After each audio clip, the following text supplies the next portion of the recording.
नमस्कार प्यारे बच्चों, मैं राजेंद्र कुमार प्रजापति, भूगोल प्रवक्ता, आप सभी का हार्दिक अभिनंदन करता हूं। भूगोल की इस ऑनलाइन क्लास में आज हम लोग 11वीं कक्षा के भौतिक भूगोल के मूल सिद्धांत पुस्तक के अध्याय 6 भू आकृतिक प्रक्रियाएं, इसका आज हम लोग द्वितीय खंड यहाँ पर पढ़ेंगे। तो अब तक हमने इसके पहले वाले खंड में जो पढ़ा उसमें हमने ये पढ़ा था कि भू आकृतिक प्रक्रियाएं क्या हैं और भू आकृतिक प्रक्रियाओं में जो अंतर्जनित प्रक्रियाएं हैं उनका हम लोगों ने अध्ययन किया था, जिसमें पटल विरूपण, ज्वालामुखीयता और बहिर्जनित प्रक्रियाएं, इनका बहुत डिटेल से हमने वहां अध्ययन किया था। आज हमारे चर्चा के जो मुख्य बिंदु हैं वो हैं ये अपक्षय, अपक्षय को प्रभावित करने वाले कारक कौन कौन से हैं, अपक्षय के प्रकार हम लोग यहाँ पर अध्ययन करेंगे, जिसमें रासायनिक अपक्षय, भौतिक अपक्षय, जैविक अपक्षय, इनका अध्ययन करेंगे और इसके अलावा अपक्षय के महत्व का अध्ययन करेंगे और बृहत संचलन यानी मास मूवमेंट, इसका हम लोग डिटेल से अध्ययन करेंगे। साथ में बृहत संचलन के जो दो प्रकार हैं, मंद संचलन और तीव्र संचलन, और इसके अलावा भूस्खलन। तो ये आज हमारी चर्चा के मुख्य बिंदु हैं। तो चलिए हम लोग स्टार्ट करते हैं अपनी क्लास को। सबसे पहला टॉपिक हमारा है अपक्षय यानी वेदरिंग। क्या है? तो वायुमंडलीय तत्वों की धरातल के पदार्थों पर की गई क्रिया ही अपक्षय है। क्या है? वायुमंडलीय तत्व। हमने पढ़ा था वायुमंडलीय तत्व कौन कौन से हैं, वायु, वर्षा, हिम, ये सब क्या हैं? वायुमंडलीय तत्व हैं। तो इन तत्वों की धरातल के पदार्थों पर की गई क्रिया, और धरातल के पदार्थ कौन कौन से हैं? चट्टान, खनिज, ये सब धरातल के पदार्थ हैं।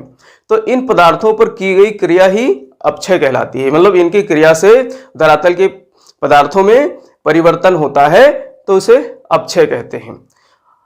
इसको इस तरीके से समझ सकते हैं कि जलवायु और मौसम के कार्यों से चट्टानों का यानी जो हमारे रॉक्स हैं उनका यांत्रिक विघटन हो या फिर रासायनिक वियोजन हो, तो यही क्या कहलाता है? अपक्षय या वेदरिंग कहलाता है। ठीक है। अब चूंकि अपक्षय में पदार्थों का संचलन एकदम नहीं होता है, बिल्कुल नगण्य होता है, अतः इसे क्या कहते हैं? स्वस्थाने कहते हैं। स्वस्थाने, इन सीटू इंग्लिश में कहते हैं स्वस्थाने। स्वस्थान मतलब अपने ही स्थान पर पदार्थ का क्या हो जाना? खंडित हो जाना, विखंडित हो जाना या वियोजन हो जाना उसका, तो इसीलिए उसको क्या कहते हैं? स्वस्थाने या इन सीटू। अब देखिए यहां पर एक प्रश्न बनेगा, स्वस्थाने शब्द स्वस्थाने शब्द से ऐसा प्रश्न बनेगा कि स्वस्थाने प्रक्रिया किससे संबंधित है? तो ऑप्शन में 3-4 जो है ऑप्शन रहेंगे, जिसमें पहला ऑप्शन हो सकता है अपक्षय, दूसरा हो सकता है अपर्दन, तीसरा भूस्खलन और चौथा प्रवाह हो सकता है। तो आपने स्वस्थाने समझ लिया कि स्वस्थाने क्या है, मतलब स्वस्थाने में जो किसी चट्टान का जो विखंडन या वियोजन होता है वो अपने ही स्थान पर हो जाता है, उसमें संचलन नहीं होता है, तो वो अपक्षय से संबंधित है। ठीक है। अब यहां पर हम लोग देखेंगे अपक्षय को प्रभावित करने वाले कौन कौन से कारक हैं। तो अपक्षय को प्रभावित करने वाले कई कारक हैं, लेकिन कुछ कारकों की हम यहां पर थोड़ा सा चर्चा करेंगे, जैसे जटिल भूमि की संरचना। भूमि की संरचना हमारी बहुत जटिल है, कहीं पर कठोर चट्टान है तो कहीं पर मुलायम चट्टान है, कहीं पर जो है ऊंचे ऊंचे पर्वत हैं तो कहीं पर जो है पठारी क्षेत्र है तो कहीं मैदानी क्षेत्र है। तो इसकी बनावट जो है हमारे धरातल की, हमारी भूप्रपटी की बहुत ही जटिल है। तो इसी वजह से वेदरिंग या अपक्षय इनसे प्रभावित होता है। जैसे वेजिटेशन है, कहीं पर वनस्पतियों की आवरण है, कहीं पे नग्न खुली चट्टान है, तो नग्न खुले चट्टान का आसानी से अपक्षय हो जाता है। तो इस तरीके से अपक्षय को ये प्रभावित करते हैं। तो वनस्पतियों के आवरण भी अपक्षय को प्रभावित करते हैं। इसी प्रकार से जलवायु भी अपक्षय को प्रभावित करता है। भाई हम पूरी पृथ्वी के हमारे जो जलवायु पेटियां हैं वो कई जलवायु पेटियों में बांटा गया है। मुख्य रूप से तो 3 जलवायु पेटियां हैं, उष्ण, शीतोष्ण और शीत जलवायु पेटियां। तो इस तरीके से जब अलग अलग जलवायु पेटियां हैं तो अपक्षय के जो है टाइप्स भी अलग अलग हो सकते हैं, उनके जो है सक्रियता की दर भी अलग अलग हो सकती है। तो इस तरीके से अपक्षय को जलवायु भी प्रभावित करता है। तो इस प्रकार अपक्षय प्रक्रियाओं और इसकी गहनता में एक स्थान से दूसरे स्थान पर भिन्नता पाई जाती है बच्चों, डिफरेंस पाया जाता है। इसीलिए इस भिन्नता के आधार पर अपक्षय को 3 भागों में बांटा गया है। पहला है रासायनिक अपक्षय, दूसरा है भौतिक या उसे यांत्रिक अपक्षय भी कहते हैं, और तीसरा है जैविक अपक्षय, जैविक क्रियाओं द्वारा अपक्षय।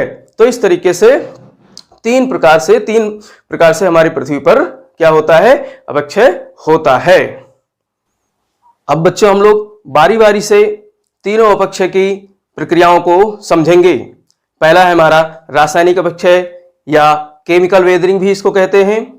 तो केमिकल वेदरिंग या रासायनिक अपक्षय कैसे होता है कि जब ऊष्मा के साथ जल और वायु चट्टानी तत्वों के संपर्क में आकर रासायनिक क्रिया द्वारा चट्टानों का वियोजन, विलयन व न्यूनीकरण करते हैं, तो ऐसी प्रक्रिया को रासायनिक अपक्षय कहते हैं। रासायनिक अपक्षय प्रक्रियाओं का एक समूह है जिसमें विलयन, जलयोजन, कार्बोनेशन, ऑक्सीकरण जैसी प्रक्रियाएं सम्मिलित हैं।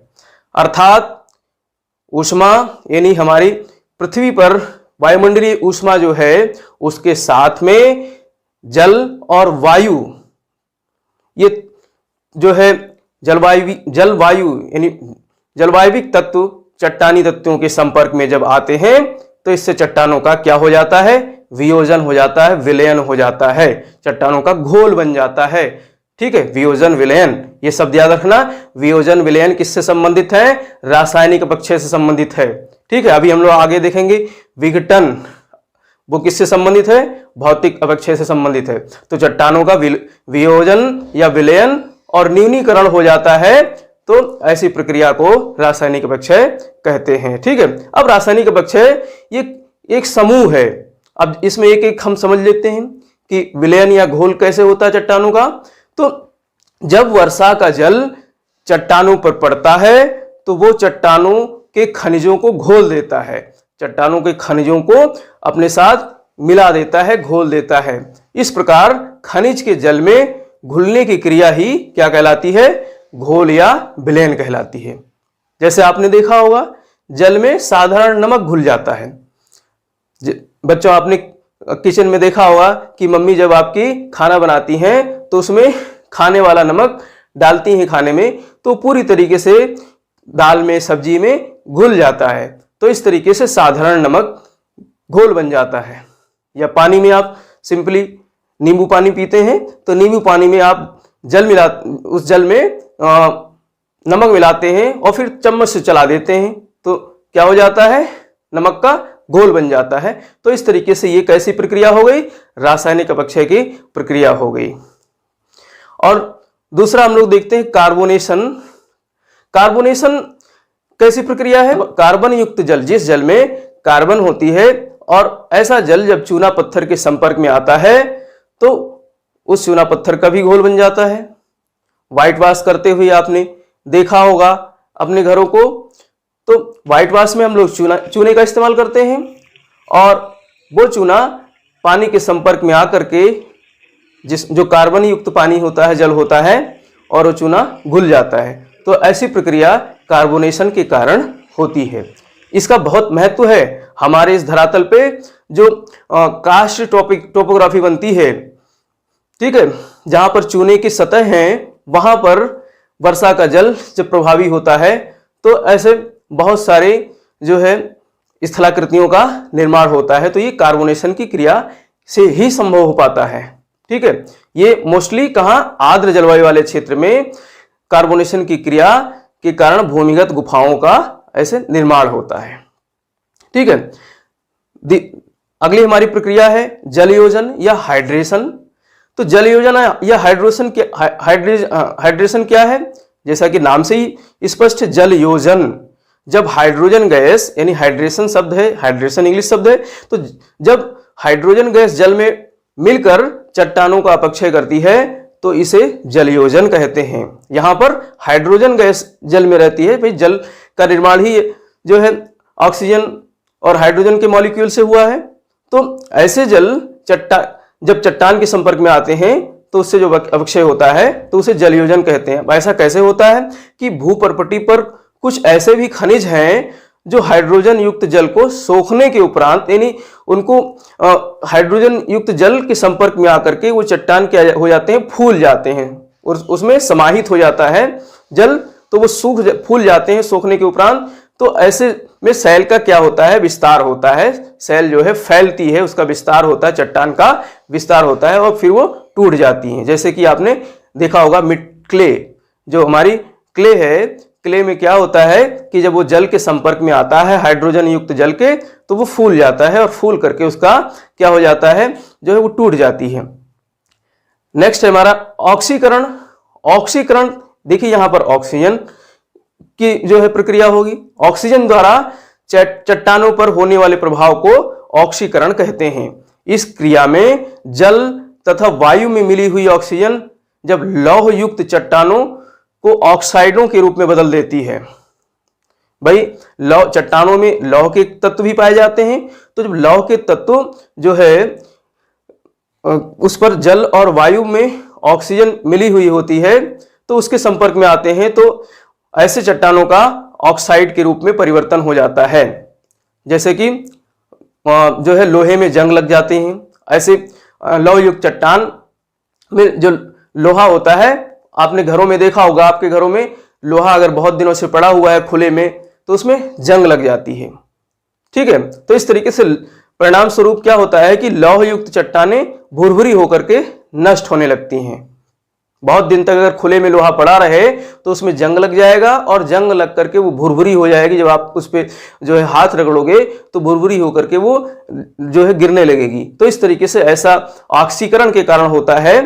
ठीक है, तो इस प्रकार आप देख सकते हैं कि रासायनिक अपक्षय में जल कितना महत्वपूर्ण है। हमने जितनी भी अपक्षय की क्रियाओं को देखा रासायनिक अपक्षय में, तो उसमें देखा जल बहुत महत्वपूर्ण क्रिया जो है एक अवयव है। ठीक है, तो यही कारण है कि रासायनिक अपक्षय की प्रक्रिया जो है वो मुख्य रूप से कहाँ होती है, वर्षा वाले उष्ण आर्द्र प्रदेशों में सक्रिय रहती है। जहां पर वर्षा बच्चों अधिक होती है तो वहां पर क्या होता है, आर्द्रता की मात्रा अधिक होती है, आर्द्र रहता है, तो ऐसे प्रदेशों में जो है रासायनिक अपक्षय सक्रिय रहता है। अब यहां पर प्रश्न एक ऐसा भी बन सकता है कि उष्ण और आर्द्र प्रदेशों में किस प्रकार का अपक्षय अधिक सक्रिय रहता है। ऐसा नहीं कि यहां पर भौतिक अपक्षय नहीं होता हो या जैविक अपक्षय नहीं होता है, ये सब भी होते हैं, लेकिन यहां पर जो डोमिनेंट अपक्षय है, डोमिनेंट वेदरिंग है, वो कौन सा है, रासायनिक अपक्षय। तो यहां पर प्रश्न ऐसा भी आ सकता है, तो इस पर आप ध्यान रखना। तो इस प्रकार के प्रभाव जो है रासायनिक अपक्षय के प्रभाव मरुस्थलीय क्षेत्रों में, जो उष्ण मरुस्थल क्षेत्र हैं, वहां पर कम देखने को मिलेंगे या बिल्कुल नगण्य होता है, क्योंकि वहां पर आर्द्रता की कमी होती है। अब हम लोग यहां पर भौतिक या यांत्रिक अपक्षय की चर्चा करेंगे, फिजिकल या मैकेनिकल वेदरिंग देखेंगे। तो जब वायुमंडलीय क्रियाओं के प्रभाव से कठोर चट्टानें टूटकर विखंडित हो जाती हैं तो उसे भौतिक या यांत्रिक अपक्षय कहते हैं। क्या, जब वायुमंडलीय क्रियाओं जैसे ताप है, जल है, हिम है, इनके प्रभाव से कठोर चट्टानें टूटकर विखंडित हो जाती हैं, तो इसका सर्वाधिक प्रभाव शुष्क व ठंडी जलवायु वाले प्रदेशों में होता है। हमने रासायनिक अपक्षय में देखा कि रासायनिक अपक्षय कहां होती है, जहां पर आर्द्रता की अधिकता होती है, जल की अधिकता होती है, तो ऐसे वर्षा वाले क्षेत्रों में रासायनिक अपक्षय की क्रिया ज्यादा होती है। लेकिन यहां पर भौतिक अपक्षय जो है शुष्क व ठंडी जलवायु वाले प्रदेशों में सक्रिय रहती हैं। भौतिक अपक्षय जो कुछ कारकों द्वारा भूपर्पटी पर सक्रिय रहती हैं, उन कारकों को हम लोग देख लेते हैं, जैसे भार विहीनीकरण एवं विस्तारण। भार विहीनीकरण एवं विस्तारण की प्रक्रिया से भी भौतिक अपक्षय होता है। अपर्दन के कारण जो अंतरसाई चट्टान है, यानी कोई चट्टान है और उसके ऊपर से जो है अपर्दन हो जाए, मलबा हट जाए, तो जो अंतरसाई चट्टान है यानी उसके नीचे हुई पड़ी हुई चट्टान जो है वो भार मुक्त हो जाती है, दबाव मुक्त हो जाती है, तो उस चट्टान का विस्तार होता है और इसके कारण अपसल्कन जो एक्सफोलिएशन शीट्स अपसल्कन चादरों का क्षैतिज विस्तार होता है, जिससे गोलाकार अपसल्कन गुंबद का निर्माण होता है। ऐसा आप आंध्र प्रदेश की इस चट्टानी संरचना में देख सकते हैं। इसी प्रकार से तापक्रम में परिवर्तन और विस्तारण से जो है भौतिक अपक्षय होता है। जब तापक्रम में परिवर्तन होता है, यानी दैनिक तापक्रम में परिवर्तन के कारण चट्टानों में क्या होता है, विस्तार और संकुचन की प्रक्रिया होती है। आपने देखा कि दिन में अधिक गर्मी के कारण चट्टानें क्या हो जाती हैं, गर्म हो जाती हैं, और रात में सूर्य छिप जाता है तो फिर चट्टानें जो है उसकी ऊर्जा ऊपर वायुमंडल में निकल जाती है और वो ठंडा हो जाता है। तो इस तरीके से गर्म और ठंडे होने की प्रक्रिया से चट्टानों में क्या होता है, विस्तार और संकुचन होता है। तो इसके कारण चट्टानों में दरारें उत्पन्न होती हैं और चट्टानें टूटने लगती हैं। ग्रेनाइट शैलों में यानी ग्रेनाइट चट्टानों में इस प्रक्रिया से चिकनी सतह के छोटे और बड़े गोलाश्मों का निर्माण होता है, जिसे क्या कहते हैं, टॉर कहते हैं। ठीक है, तो इस तरीके से टॉर का निर्माण होता है, आप चित्र में भलीभांति देख सकते हैं। इसी प्रकार से हिमकरण, पिघलन और तुषार वेजिंग की प्रक्रिया होती है। मध्य अक्षांशों में क्या होता है, ऊंचे ऊंचे जो पर्वतीय क्षेत्र हैं, ऊंचे भाग हैं, तो वहां पर चट्टानी जो दरारें हैं, अगर किसी कारण से चट्टानों में दरारें पड़ गई हैं, और उन दरारों में क्या होता है कि जो नमी होती है, थोड़ा बहुत जल होता है, तो वो उसका रात में हिमीकरण हो जाता है, हिम बन जाता है, और दिन में वो पिघल जाती हैं। तो इस कारण चट्टानों की दरारें क्या हो जाती हैं, फैलने लगती हैं, और वो दरारों के सहारे चट्टानें टूट जाती हैं। अब हम लोग लवण अपक्षय यानी साल्ट वेदरिंग के बारे में देखेंगे। यहाँ पर तो चट्टानों में कैल्शियम, सोडियम, मैग्नीशियम, पोटेशियम जैसे नमक के कण पाए जाते हैं, और ये अधिक तापमान वाले क्षेत्रों में इन नमक के कणों में फैलाव की प्रवृत्ति पाई जाती है बच्चों, जिसके कारण चट्टानों में विघटन होने लगता है। जब नमक के कणों में फैलाव होता है तो चट्टानों में क्या होने लगता है, विघटन होने लगता है। और इस प्रकार की प्रक्रिया जो है प्रायः 30 डिग्री सेल्सियस से 50 डिग्री सेल्सियस वाले रेगिस्तानी सतहों पर पाई जाती है। तो इस तरीके से यहाँ पर हम लोगों ने भौतिक क्रियाओं से होने वाले अपक्षय को देखा। अब हम लोग जैविक कार्य और उससे होने वाले अपक्षय पर चर्चा करेंगे। जैविक जगत की गतिविधियों से प्रेरित अपक्षय जैविक अपक्षय कहलाता है। इसमें बिलकारी जीव संगठित चट्टानी सतह को ढीली कर देते हैं तो अपक्षय को बढ़ावा मिलता है। यानी ऐसे जीव जंतु जो मुख्य रूप से बिलों में रहते हैं, जैसे चूहे हैं, अर्थवॉर्म्स हैं, तो इन सब जीवों का क्या काम है कि सतह में, भूप्रपटी में मिट्टी को हटा करके बिल बनाना। तो मिट्टी जब हट जाती है, नई सतह का निर्माण हो जाता है, तो वहां पर अपक्षय होने की प्रक्रिया बढ़ जाती है। ठीक है, इसी प्रकार से जो पेड़ पौधे हैं उनकी जड़ें भी जो है अपक्षय करती हैं। उनकी जड़ें क्या करती हैं, संगठित चट्टानों को जो है दबाव डाल करके उन्हें यांत्रिक प्रक्रिया से होने वाले अपक्षय को प्रोत्साहित करती हैं। जड़ें जो है या उनको चट्टानी सतह को जो है ढीली कर देती हैं, जिसके कारण अपक्षय, यांत्रिक अपक्षय होने की जो प्रक्रिया है वो बढ़ जाती है। इसी प्रकार से आपने देखा होगा कि मानव भी बहुत सारी क्रियाएं करता है, जैसे कृषि कार्य करता है, हल से जो है खेत की जुताई करता है, मिट्टी को पलटता है, और खनन जैसे कार्य करता है। अब यहाँ पर हम लोग अपक्षय के विशेष प्रभाव के बारे में चर्चा करेंगे। अपक्षय प्रक्रिया द्वारा अपसल्कित सतहों का निर्माण होता है। कैसे? अपसल्कित यानी एक्सफोलिएटेड सतह बनते हैं। तो ऐसा भौतिक अपक्षय के कारण प्रायः जो है ऐसी सतहों का निर्माण होता है। अब देखा, हमने चर्चा किया है कि भौतिक अपक्षय में तापीय परिवर्तन के कारण देखा था हमने कि संकुचन और फैलाव होता है चट्टानों में। और इसके अलावा जब कोई अंतरसायी चट्टान, जब उसके ऊपर से बाहरी आवरण हट जाता है, तो बाहरी आवरण के हटने से वो चट्टान भारमुक्त हो जाती है। तो इसके कारण गोलाकार सतहों का निर्माण होता है। यही अपसल्कन है, एक्सफोलिएशन है। तो एक्सफोलिएशन यानी अपसल्कन कोई प्रक्रिया नहीं है, बल्कि भौतिक अपक्षय की प्रक्रिया के कारण जिस सतह का निर्माण होता है उसे अपसल्कन कहते हैं। तो इस प्रकार से टॉर्स और अपसल्कित गुंबद का निर्माण होता है। तापीय परिवर्तन के कारण टॉर्स का निर्माण होता है, तो भार मुक्त या भार विहीनीकरण की प्रक्रिया के कारण अपसल्कित गुंबद का निर्माण होता है। इस प्रकार अवक्षय के विशेष प्रभाव के कारण धरातल पर अपसल्कित सतहों का निर्माण होता है। अब यहां पर हम लोग अपक्षय के महत्व का जो है उसकी इंपॉर्टेंस की चर्चा करेंगे। तो इससे अपक्षय से सबसे पहले क्या होता है, मृदा निर्माण का मार्ग मिल जाता है। मृदा का निर्माण जो है हम आगे देखेंगे, डिटेल में अध्ययन करेंगे। मृदा का निर्माण अपक्षय से होता है, तो मृदा निर्माण का मार्ग प्रशस्त हो जाता है इससे। और अपर्दन व बृहत संचलन के लिए भी जो है अपक्षय उत्तरदायी है। राष्ट्रीय अर्थव्यवस्था के लिए भी महत्वपूर्ण है अपक्षय, क्योंकि इससे मूल्यवान खनिजों व अयस्कों का समृद्धिकरण भी होता है। तो यहां पर हमने अपक्षय को डिटेल से समझा। अब यहां पर एक प्रश्न बन सकता है कि जल योजन यानी हाइड्रेशन का संबंध किस अपक्षय से है। तो अभी आपने पढ़ा, तो उसके आधार पे आप 4 ऑप्शंस में से टिक कर सकते हैं। पहला ऑप्शन है रासायनिक, दूसरा है भौतिक, तीसरा यांत्रिक और चौथा है जैविक अपक्षय।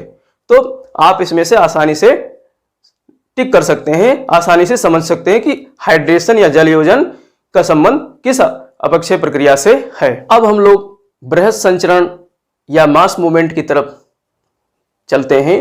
तो बृहत संचरण क्या है कि गुरुत्वाकर्षण के सीधे प्रभाव से ढाल के अनुरूप चट्टानों के बृहत मलबा स्थानांतरण को बृहत संचलन कहते हैं।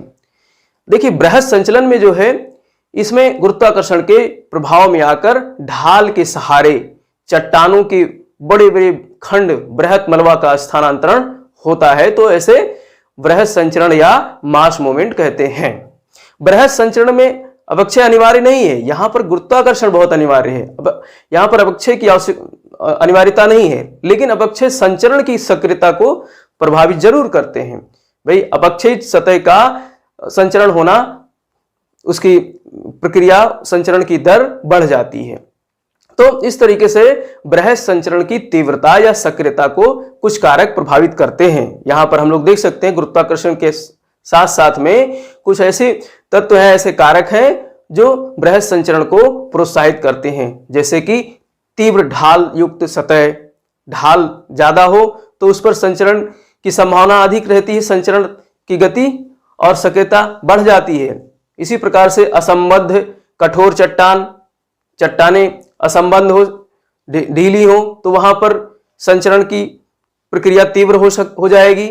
और अधिक वर्षा वाले क्षेत्र जो है वहां भी संचरण की संभावना अधिक रहती है। वनस्पतियों का अभाव हो, सतह नंगी हो, नग्न चट्टान हो, तो वहां पर भी बृहत संचरण की संभावना अधिक बनी रहती है। और भूकंपीय प्रक्रियाएं जो है ये भी बृहत संचरण को प्रभावित करती हैं। जैसे पर्वतीय क्षेत्रों में भूकंपीय घटनाएं होती हैं, तो वहां पर चट्टानी सतह जो है ढाल के सहारे टूटकर नीचे गिरने लगती हैं। तो इस तरीके से भूकंपीय प्रक्रिया भी बृहत संचलन को प्रभावित करती है।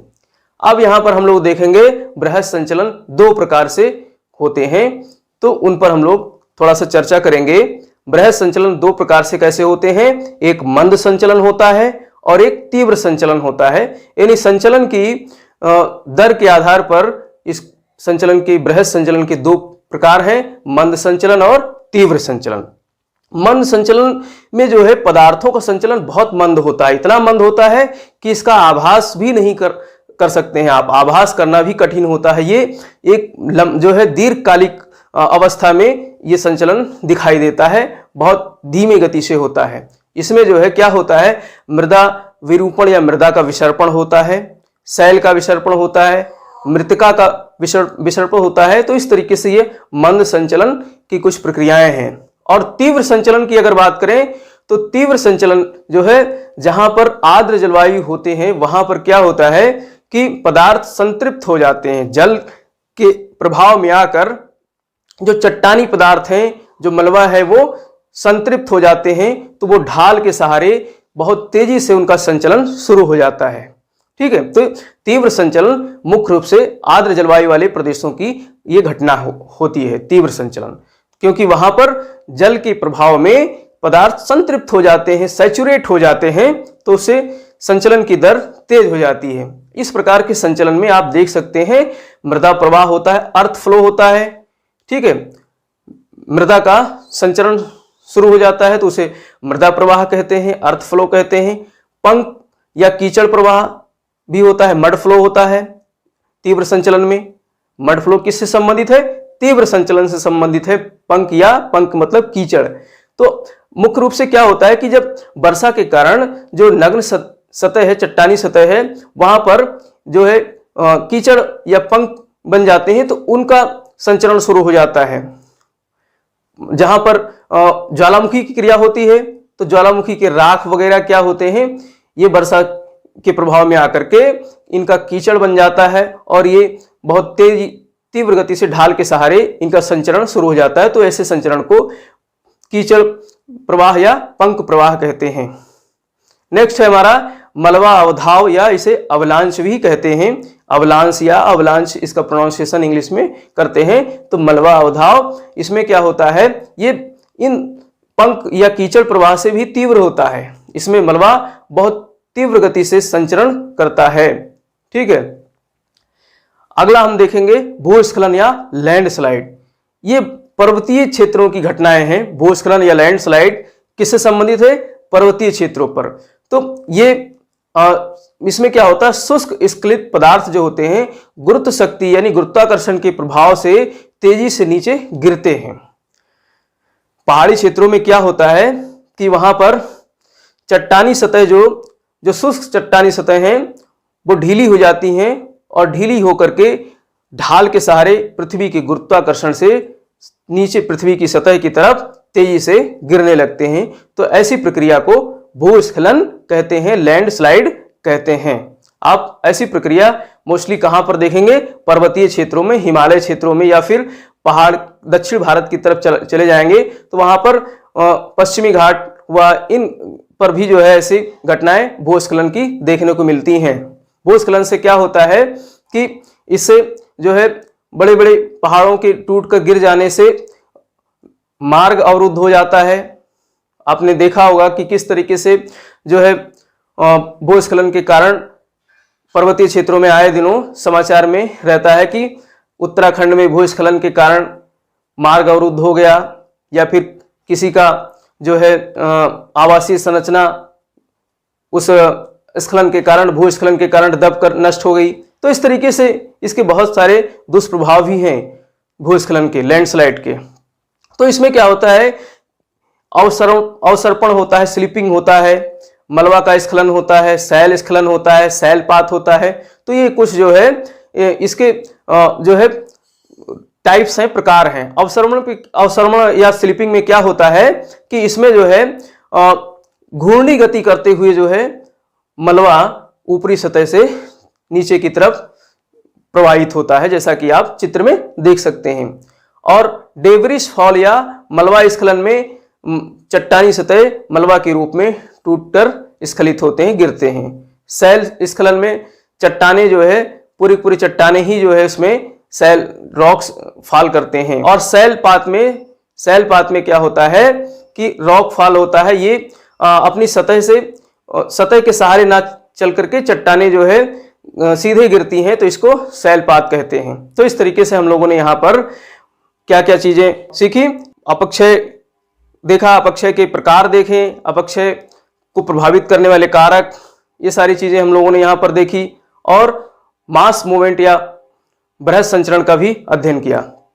अब हम लोग यहाँ पर गृह कार्य, भूस्खलन की घटना प्रायः घटित होती है, ये बहुविकल्पीय प्रश्न है। भूस्खलन की घटना प्रायः घटित होती है मैदानी क्षेत्रों में, पहाड़ी क्षेत्रों में, हिमानी क्षेत्रों में या सागर में। दूसरा प्रश्न है 30 शब्द का जल योजन की प्रक्रिया समझाइए। तीसरा प्रश्न है 150 शब्द का अपक्षय किसे कहते हैं, रासायनिक अपक्षय पर संक्षिप्त प्रकाश डालिए।